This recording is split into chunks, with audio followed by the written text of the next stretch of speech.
CBS Radio brings you The Couple Next Door, written by Peg Lynch and starring Peg Lynch and Ethel Bunce.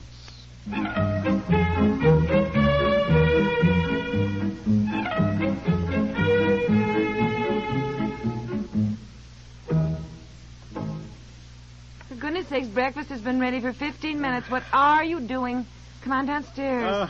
Can't find a tie. Now, what do you mean you can't find a tie? Look at that tie rack. Well, I can't find one that looks right with this suit. You must have 24 ties there that would look fine with that suit. In fact, what's the matter with the one you have on? Oh, no. There's no life to it. Turn around. Let me see. No, it looks terrible. Turn around, please, so I can get a good look at it. Well, there. Why, it looks fine. No, it doesn't. Yes, it does. You know, I haven't a single tie that looks any good at all with this suit. What is wrong with the one you have on? A plain brown suit with a brown tie with a little tiny figure. What's wrong with that? What, brown with brown? Well, you don't want black with brown or blue with brown, do you? No, but I want a tie with some brown in it, but not all brown. Well, it isn't all brown. It has a little figure or something. What is that thing? Well, it's so drab. It's so... What happened to that tie I had with just a little fleck of red in it? Oh, I don't know. It must be here, along with 1,000 others, really, dear, with all the ties you have to choose from to go through this every morning. Look, I don't have so Worse many than a ties. woman. Don't you realize that practically all of these are out of style? You know, they're not wearing ties this wide now. They're wearing narrow ties. Here, like this one, see? Yeah. You know, I can't wear any of these anymore. Look at them. Look, they're all wide ties. All of them out of style. Well, then why do you keep them? Why don't you let me give them away to some charity? It would probably make them over, do something with them. Now, go on downstairs, will you, honey? Please, you know. Why do men always want to keep forever ties they will never wear again? Never. Look, it's just one of those things that women will never understand. No, I guess not, dear. Now, look, just leave me to solve this monumental problem myself, will you, of selecting a tie for today. I'll be down to breakfast in 5 minutes.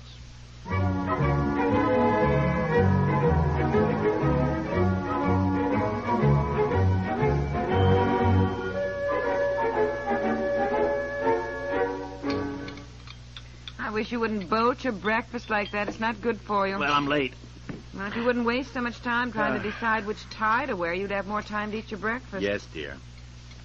Well, it's true, dear. You know Oh, that. boy, what a day this is going to be. If there's anything I hate, it's interviewing people for a job. What job?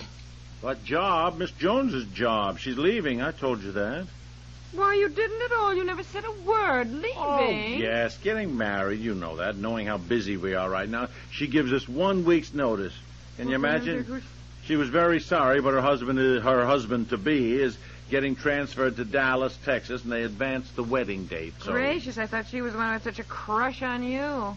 Oh, nonsense. Anyhow, if she did, she obviously got over me. She's Oh. walking out when we couldn't possibly be busier. Oh, it's a lot of nerve, isn't it? Putting her own happiness ahead of Mr. Cranshaw's import-export business. It's really unforgivable. Really Well, is. it is. It is. I'm telling you, the girls honey. you get nowadays, they only take a job so they can look around and try to snag a husband. What's wrong with that? Because you no sooner get somebody trained than she walks off and leaves you.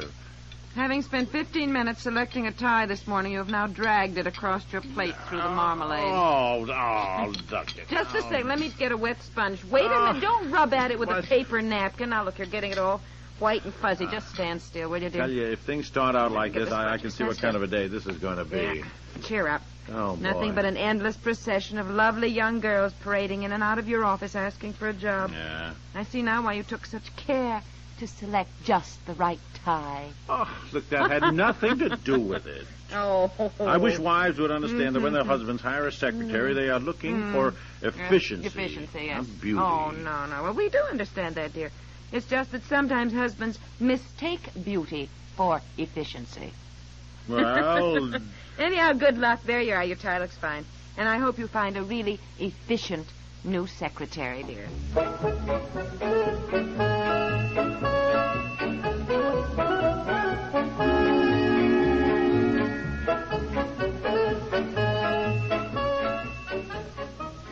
Oh, will you come in, please?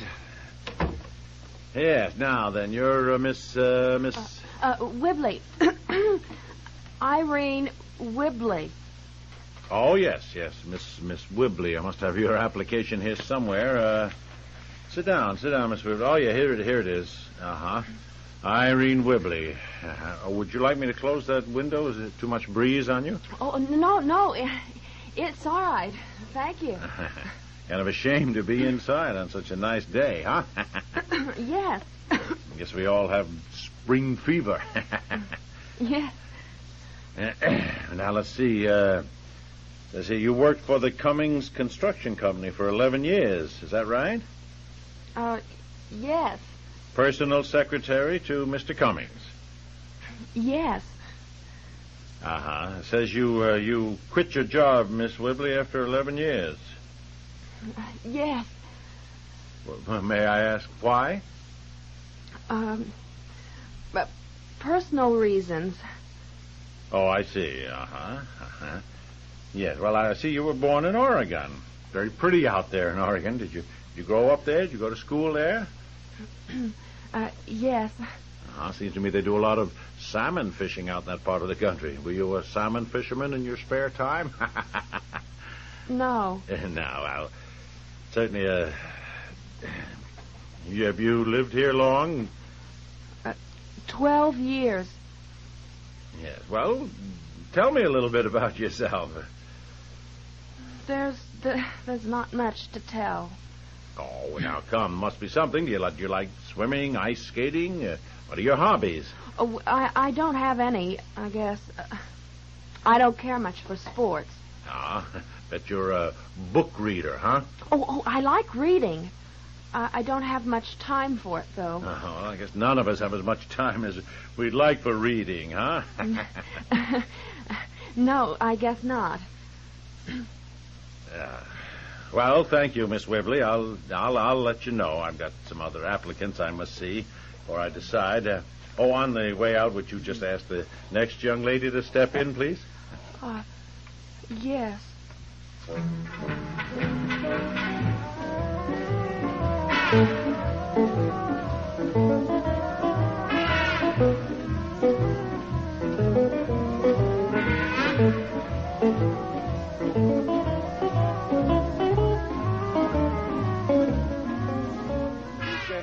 To hear from us as soon as the shipment is on its way, which should be within the next 10 Wait days. a minute, Mr. Piper. Wait a minute.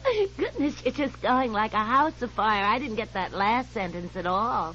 Oh, well, never mind, Miss Barker. I think I've got a good idea of your shorthand. Oh, well, I can go fast. I'm just not used to it. You see, one of the guys I worked for before, there were 3 in the office, but he did all the dictation, only he didn't really dictate. He'd just say, tell them we don't want it, and then I was supposed to make up the letter. Yes, well, thank you, Miss Barker. We'll let you know. I've got some other applicants to see. Oh, I hope you don't hold it against me that I've had so many jobs. You know, my friend Agnes said that I shouldn't put them all down when I'm applying for another position, but I believe in telling the truth. And the truth is, there are some people you just can't get along with. Yes, I understand, Miss Barker. Now, you take Miss Cooper, the supervisor, on that job that I had at the gas company. Mean? Why? She just hung over us every minute. Miss Barker, you're wasting too much carbon paper. Miss Gordon, was that a personal letter that I saw you writing? Well, she was just... Yes, well, Miss Barker, these things... She's the one that got me fired. She lied about me. She did. Of course, she was just jealous. That was the whole thing. You see, she liked Mr. Fitzpatrick in the billing department. Yes. And even if he even said hello to anyone, she nearly died. Yes, well, So the gas company had an annual outing. And Mr. Fitzpatrick asked me if I wanted to ride in his car. Well, I didn't think a thing of it because there were several of us in the car. Well, Miss Barker... But Frida Rawlings told me later that when Miss Cooper saw me get out of Mr. Fitzpatrick's car, why, Frida said her face just went white. And I guess that's when she decided to make up a lot of lies about me. Well, anyhow, Miss she Barker, did, I do have several other applicants to see, and if you well, don't mind... I just don't want you to think that I'm a hard person to get along with, because I'm not.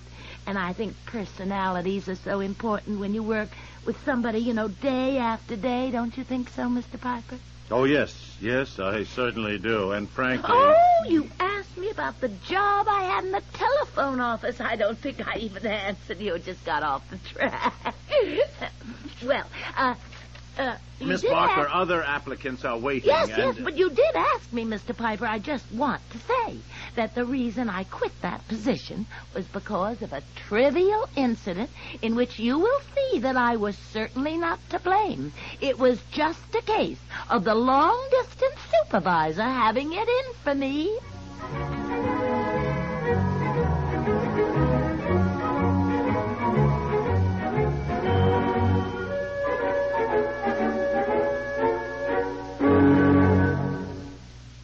Come on now, dear. Don't be so discouraged. 13 girls I interviewed today. 13, and not one of them. Well, maybe 13 is unlucky.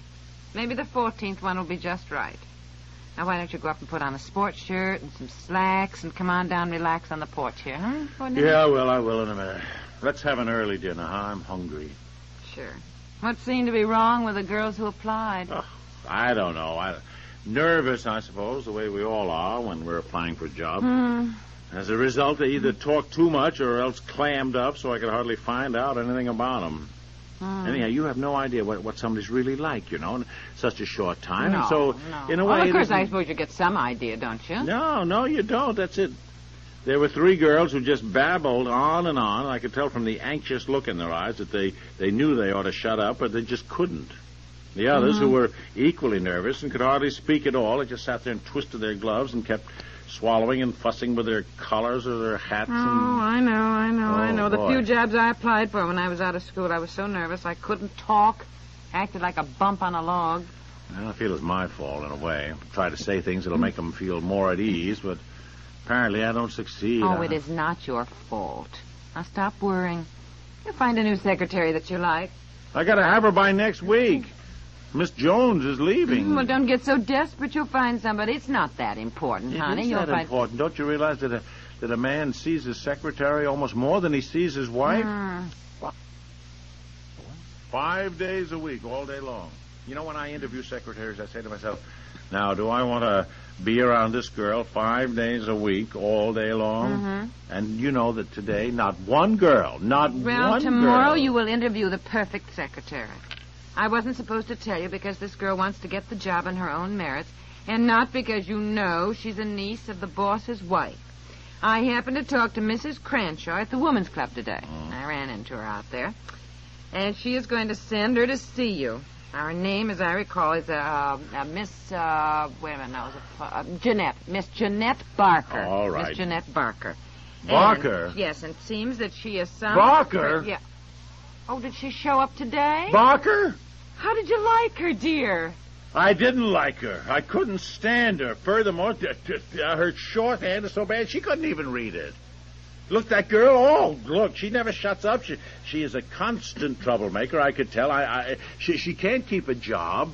Well, I guess here's one she's going to get and keep. Oh. She's the niece of your boss's wife, or a second cousin, or the daughter of an old school friend or something. Anyhow, Mrs. Cranshaw said you were going to just love her. Said she was a perfect secretary. Oh. Well, now, you said yourself you can't tell what somebody's really like in such a short time. When she's not nervous, dear, she may be lovely. Look, I would give up my job before I spend 5 days a week around that... Now, don't decide. Now, sleep on it, dear. We've all...